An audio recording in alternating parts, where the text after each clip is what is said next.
আজকের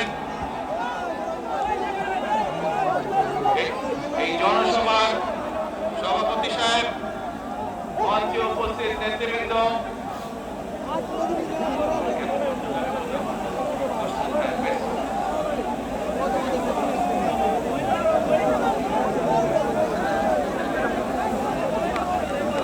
আমার সামনে উপস্থিত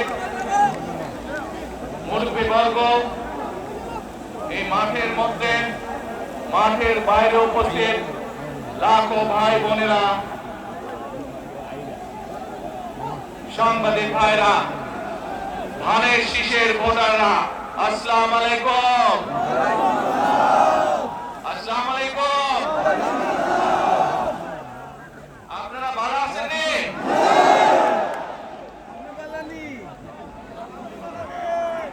আলহামদুলিল্লাহ।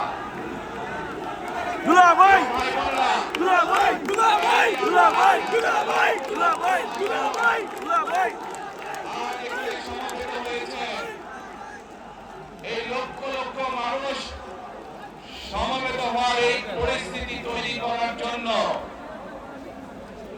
হাজারো মানুষ প্রাণ বিসর্জন দিয়েছে গত 15 বছর।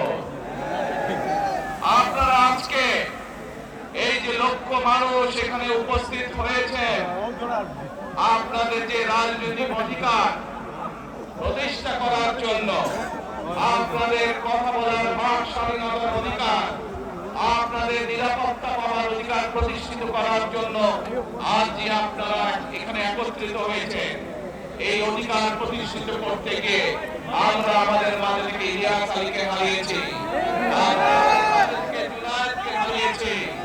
আমরা আমাদের মাঝে থেকে দিনারকে হারিয়েছি। সারা বাংলাদেশে গত 15 বছর 16 বছরে যারা এই দেশ থেকে পালিয়ে গিয়েছে 1 বছর আগে, তারা যখন এই দেশের মানুষের দুটি চেপে ভোট ধরেছিল, তারা এই দেশের মানুষের বাক স্বাধীনতা কেড়ে নিয়েছিল, তারা এই দেশের মানুষের ভোটের অধিকার কেড়ে নিয়েছিল।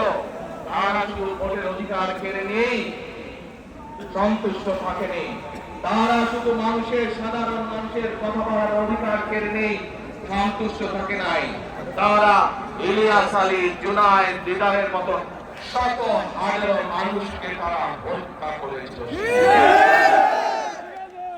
তারা বাংলাদেশের লক্ষ লক্ষ বিএনপি সহ লক্ষ লক্ষ সাধারণ মানুষকে গুম খুনের মামলা দিয়ে জর্জরিত করেছিল। প্রিয় ভাই বোনেরা, আমরা দেখেছি বিগত 15-16 বছরে উন্নয়নের নাম করে কিভাবে দেশের মানুষের সম্পদ লুটপাট করে বিদেশে পাচার করে দেওয়া হয়েছে। আজকে এই যে ঢাকা থেকে সিলেট বা সিলেট থেকে ঢাকা যে মহাসড়ক, 2005 সালে আমি এসেছিলাম, সুনামগঞ্জে বন্যা হয়েছিল, আমার আসতে লেগেছিল 4.5 ঘন্টার মতো, কিন্তু আজ আমরা দেখি 10 ঘন্টার মতো সময় লাগে। সিলেটের এই পূর্ণভূমির মানুষ, বহু মানুষ আছেন যারা লন্ডনে যাতায়াত করেন, লন্ডন যেতেও এত সময় লাগে না প্লেনে ঘুরে যেতে। এই হচ্ছে আজকে উন্নয়নের ফিরিস্তি। প্রিয় ভাই বোনেরা, গত 15-16 বছরে আমরা দেখেছি কিভাবে একের পর এক নির্বাচনে ব্যালট বাক্স ছিনতাই হয়েছে, কিভাবে আমিরামি নির্বাচন হয়েছে, কিভাবে নিশিরাতের নির্বাচন হয়েছে, এবং এই নির্বাচনগুলোর মাধ্যমে, তথাকথিত নির্বাচনের মাধ্যমে বাংলাদেশের মানুষের ভোটের অধিকার তথা রাজনৈতিক অধিকারকে কেড়ে নেওয়া হয়েছিল। আজ আমরা এখানে একত্রিত হয়েছি,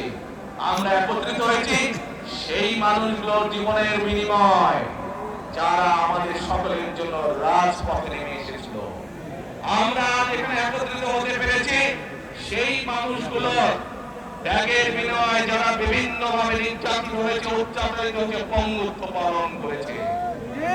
2024 সালের 5ই আগস্ট ছাত্র জনতার অভ্যুত্থানের ভিতর দিয়ে বাংলাদেশের মানুষ 71 সালে যেভাবে দেশকে স্বাধীন করেছিল, 2024 সালে 5ই আগস্ট সেই স্বাধীনতাকে বাংলাদেশের মানুষ রক্ষা করেছে তাদের অধিকারকে প্রতিষ্ঠিত করার জন্য। প্রিয় ভাই বোনেরা, এখানে বহু মুরব্বী উপস্থিত আছেন, যারা কালের সাক্ষী শহীদ রাষ্ট্রপতি জিয়াউর রহমানের সময় কিভাবে দেশে বহুদলীয় গণতন্ত্র রচিত হয়েছে। বহু ভাই বোনেরা এখানে উপস্থিত আছেন যারা কালের সাক্ষী দেশ নেত্রী খালেদা জিয়ার সময় কিভাবে দেশে সংসদীয় গণতন্ত্রের ভিত্তি রচনা করা হয়েছিল। ভাই বোনেরা, একটু আগে আমরা বলেছি, আমি আমার বক্তব্যে বলেছি, ঢাকা সিলেট মহাসড়কের উদাহরণ দিয়ে কিভাবে এই দেশের তথাকথিত উন্নয়ন করার নামে দেশ থেকে মানুষের অর্থ লুটপাট করে নিয়ে যাওয়া হয়েছে। আমরা এই অবস্থার পরিবর্তন করতে চাই। প্রিয় ভাই বোনেরা, আপনারা কি আমার সাথে আছেন এই অবস্থা? আলহামদুলিল্লাহ। প্রিয় ভাই বোনেরা, আমরা সারা বাংলাদেশে কৃষক ভাইদের পাশে দাঁড়াতে চাই। যদি ইনশাআল্লাহ আপনারা আগামী 12 তারিখে ধানের শীষকে জয়যুক্ত করতে পারেন, আমরা ইনশাআল্লাহ সারা বাংলাদেশের কৃষকদের পাশে তাহলে দাঁড়াতে পারবো। আলহামদুলিল্লাহ। প্রিয় ভাই বোনেরা, আমরা দেখেছি শহীদ রাষ্ট্রপতি জিয়াউর রহমানের সময় এইভাবে খাল খনন করা হয়েছিল সারা বাংলাদেশে, এবং সেই খাল খনন করার মাধ্যমে কৃষকদের সেচ সুবিধা সহ মানুষের পানির সমস্যা সমাধান হয়েছিল। খাল খনন নিয়ে কে জানেন? কে খাল খননের কথা শুনেছেন? এই তো হাজার মানুষ হাত তুলেছে। প্রিয় ভাই বোনেরা, ইনশাআল্লাহ 12 তারিখের মধ্যে নির্বাচিত হলে আমরা আবার খাল খনন কর্মসূচি শুরু করতে চাই। সিলেটের মানুষ সারা দেশে খাল খনন শুরু করতে চাই। কারা কারা খাল খনন করতে চান? আলহামদুলিল্লাহ। আমরা দেশে খাল কাটবো, দেশের নদীতে পানি নিয়ে আসবো, খালে বিলে পানি নেবো। কেন? আপনাদের মনে আছে কয়েক বছর আগে কিভাবে ওই পাশ থেকে পানি ছেড়ে দেওয়া হয়েছিল, সারা সিলেট শহর এসে গিয়েছিল বন্যার পানিতে। এজন্যই আমরা বলেছি একটি কথা, আমরা দেখেছি গত 15-16 বছর কিভাবে এই দেশকে অন্য দেশের কাছে বন্ধক দিয়ে দেওয়া হয়েছিল। সেজন্যই আমি বলেছি, দিল্লি নয়, দিল্লি নয়, অন্য কোনো দেশ,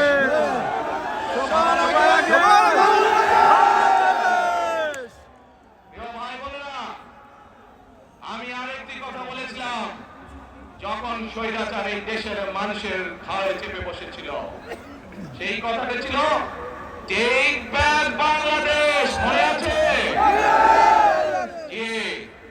আমরা টেক ব্যাক বাংলাদেশের অর্ধেক পথে এসে দাঁড়িয়েছি। দেশকে আমরা স্বৈরাচার মুক্ত করেছি, আমরা গণতন্ত্রের প্রতিষ্ঠার যাত্রা শুরু করেছি। এখনো সেই যাত্রা শুরু হয়নি। 12 তারিখে ধানের শীষকে নির্বাচিত করার মাধ্যমে গণতন্ত্রের সেই যাত্রা শুরু হবে। বাংলাদেশ মানে শুধু গণতন্ত্রই রক্ষা নয়, এর সাথে আরো কথা আছে। ওই যে বললাম খাল খনন, ওই যে বললাম কৃষক ভাইদের পাশে দাঁড়ানো, শুধু এখানেই থেমে থাকলে চলবে না।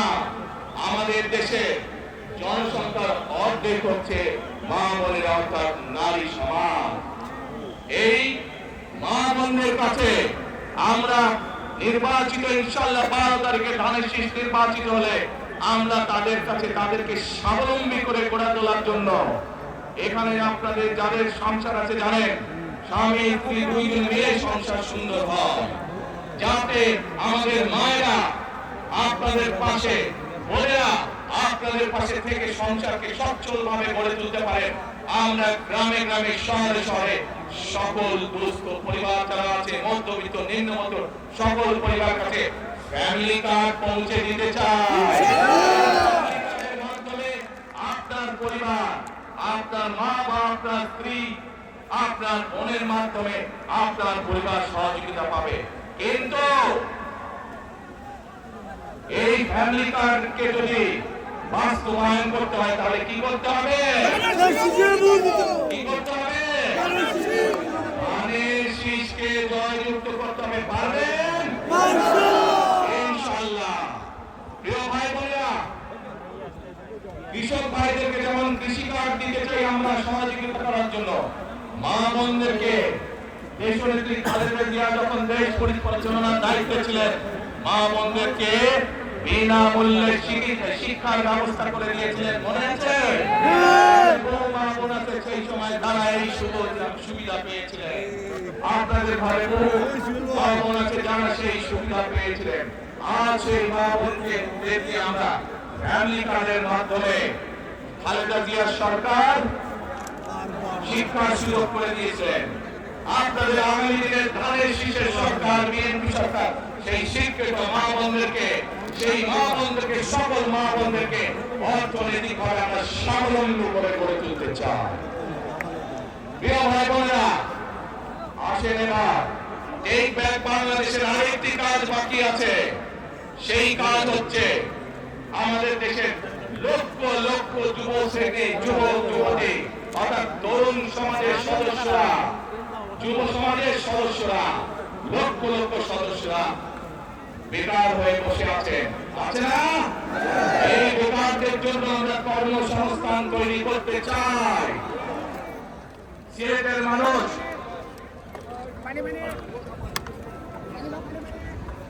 আচ্ছা, আদান কাজ হচ্ছে, আদান শেষ হয়ে যাবে।